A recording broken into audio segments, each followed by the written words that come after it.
خوتي خواتاتي السلام عليكم. اليوم احنا كنتواجدوا بالسوق الاسبوعي القديم ديال مدينه إتزر.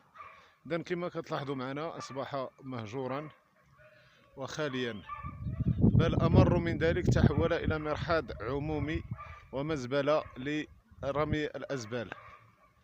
اذا تابعوا معنا الصور اخوتي.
ويبقى السؤال مطروحا أمام عدم تدخل المسؤولين والمجلس الجماعي ديال المدينة والمجتمع المدني أيضا غض البصر عن هذا المشكل.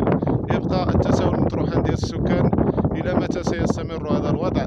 وشنو هو البديل اللي غادي يكون بلاصة هذا السوق هذا باش يتفادى هذه الروائح هذه اللي هي كتسيء بالسمعة ديال المدينة؟ السلام عليكم ورحمة الله وبركاته.